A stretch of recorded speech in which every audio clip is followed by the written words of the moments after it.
Quisiera, amigos, que me acompañaran al libro de Apocalipsis, capítulo 22. Este libro al cual hemos ido tantas veces a lo largo del estudio que hicimos anteriormente. Capítulo 22, versículo 12. Allí dice Jesús: He aquí yo vengo pronto, y mi galardón conmigo para recompensar a cada uno según sea su obra. ¿Saben, amigos?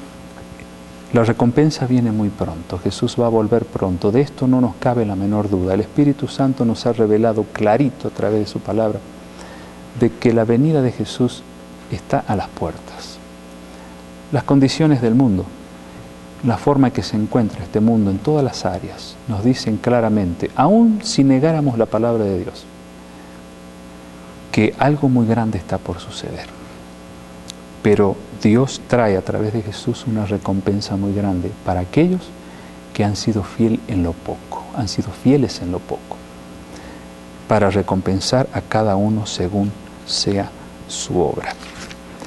Si leemos otro texto de Apocalipsis, allí en el capítulo 2, por ejemplo, el versículo 7 dice: el que tiene oído, oiga lo que el Espíritu dice a las iglesias. Al que venciere le daré a comer del árbol de la vida, el cual está en medio del paraíso de Dios. A la luz de este pasaje, me pregunto, ¿podemos nosotros vencer? ¿Podemos vencer el pecado? ¿Podemos vencer a Satanás y sus insinuaciones y sus maquinaciones y sus trampas? Claro que sí, porque aquí dice al que venciere.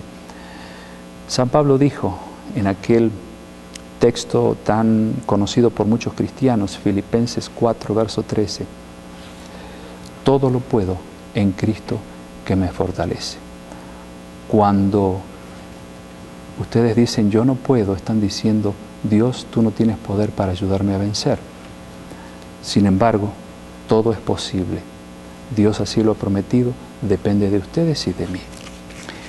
Quiero que leamos otro texto que está en segunda carta de Tesalonicenses capítulo 2, versículos 8 hasta el 11. Segunda de Tesalonicenses 2, 8 al 11. Aquí se habla de cómo antes de la venida de Cristo el diablo va a tratar de engañar a la gente a través de falsas doctrinas, a través de tradiciones de hombres, a través de enseñanzas humanas que van en contra de la palabra de Dios.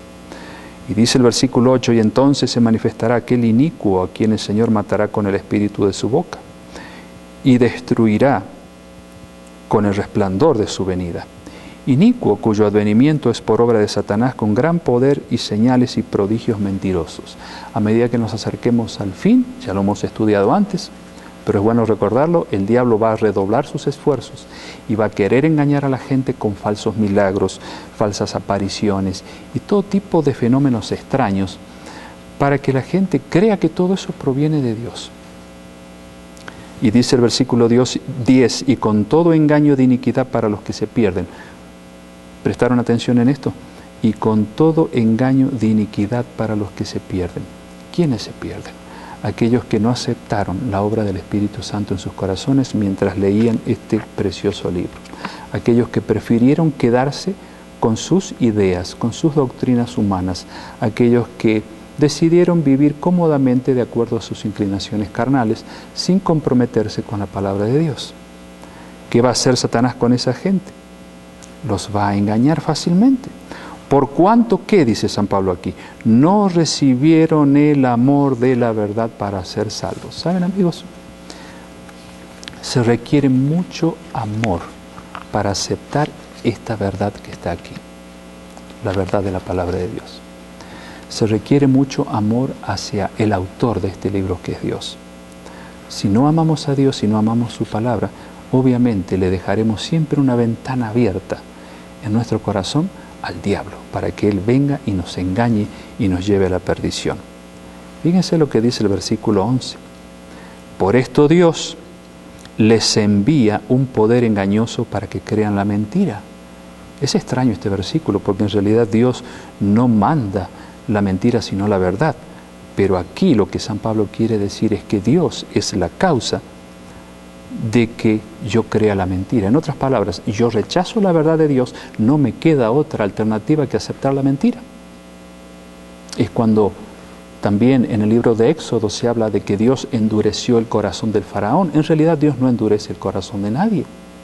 Pero el hecho de que Faraón no aceptara el mensaje que Moisés le traía para que Faraón liberara al pueblo de Israel, entonces obviamente Dios fue la causa de que su corazón se endureciera. Es lo que aquí también dice, para que crean la mentira.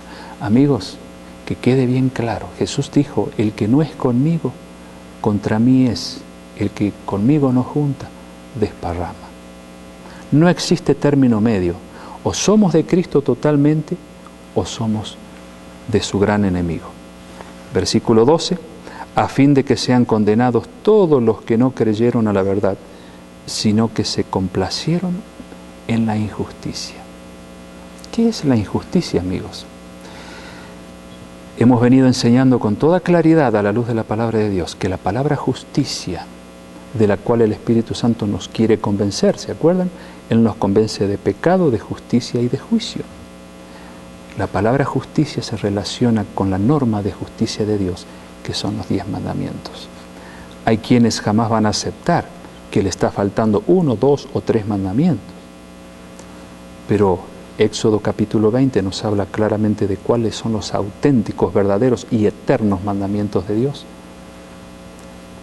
Habrá gente que no va a aceptar la vigencia de esos 10 mandamientos y obviamente se van a complacer en la injusticia, es decir, lo contrario a la justicia revelada por los 10 mandamientos, que es, repito, la norma de justicia de Dios, por la cual vamos a ser juzgados, como dice Santiago capítulo 2, versículo 12.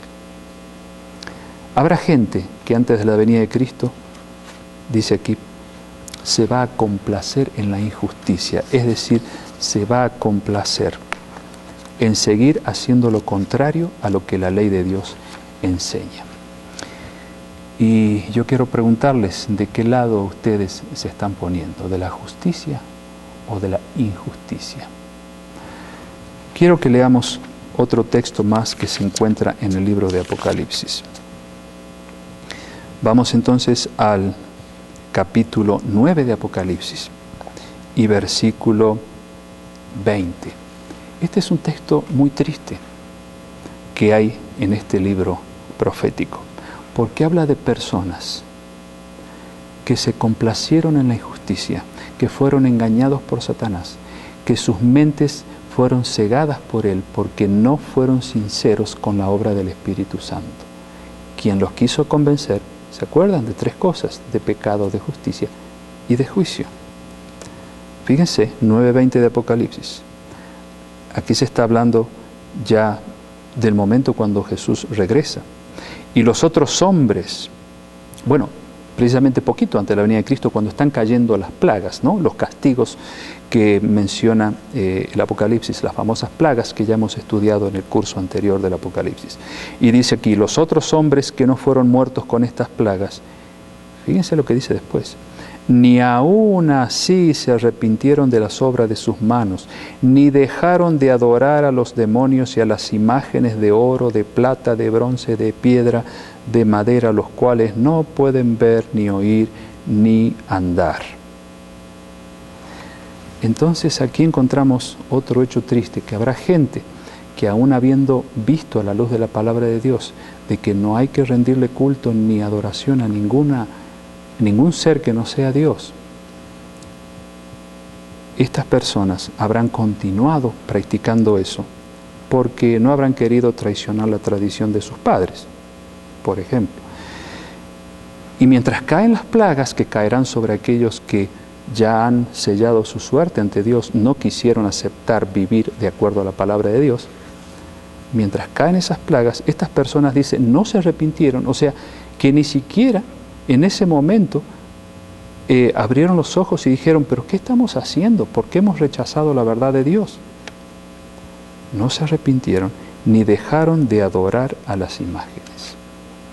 Habrá gente que estará tan enamorada de sus imágenes, de sus santos, de sus vírgenes, que ni aun cayendo las plagas predichas en el Apocalipsis antes de la venida de Cristo, ni aun con esos castigos se arrepentirán, ni aun así querrán dejar de lado a esos dioses falsos que han estado de alguna manera rindiéndole homenaje o adoración a lo largo de su vida.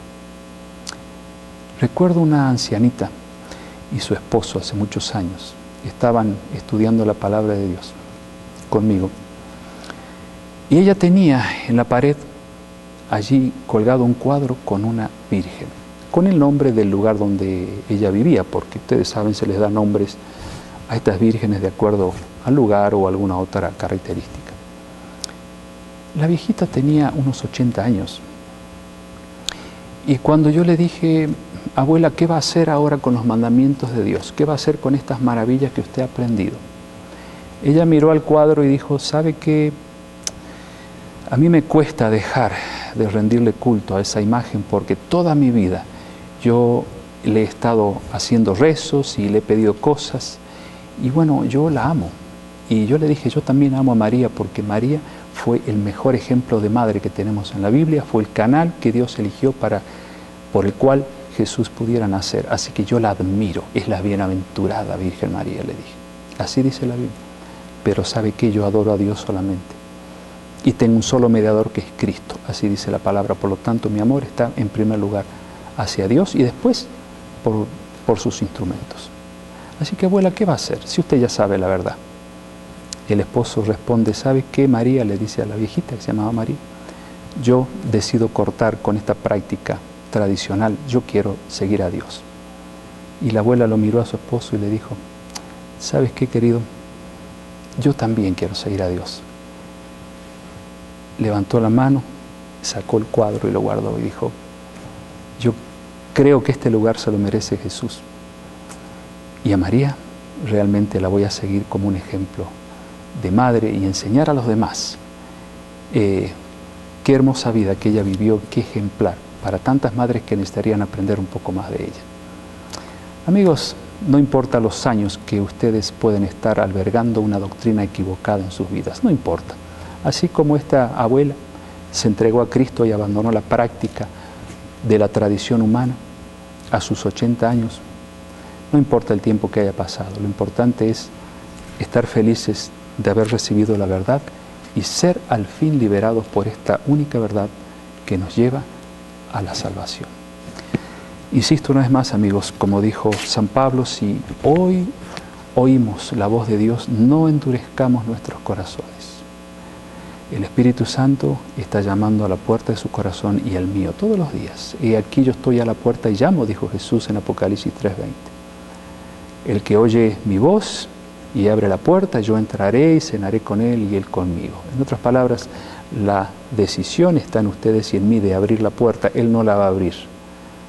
La voluntad sale de nosotros de querer abrir el corazón y decirle a Dios, entra en mí, saca todos los errores que yo estaba practicando por ignorancia y haz que yo atesore tu gran verdad, esa verdad que me hará libre hasta el día que Jesús venga y pueda morar con Él por la eternidad. Amigos, deseo de corazón que todas estas maravillas que hemos aprendido juntos no las dejen de lado, atesórenlas en sus corazones y un día estaremos juntos en la patria celestial. Vamos a orar. Gracias, Señor, por estas verdades maravillosas que hemos venido aprendiendo con mis amigos. Te pido tu bendición por ellos, que les des la fuerza de la voluntad necesaria para abrir sus corazones y atesorar estas verdades maravillosas que nos hacen libres y nos hacen felices. Ayúdanos a alejarnos de todos los errores que nos han enseñado y ayúdanos a vivir de acuerdo a tu palabra, porque así tú lo deseas para que seamos libres y seamos felices. Gracias por tu compañía en todo lo que hemos aprendido. Quédate en el hogar de mis amigos, bendiciendo a sus familias, bendíceme a mí también, en el nombre de Jesús. Amén.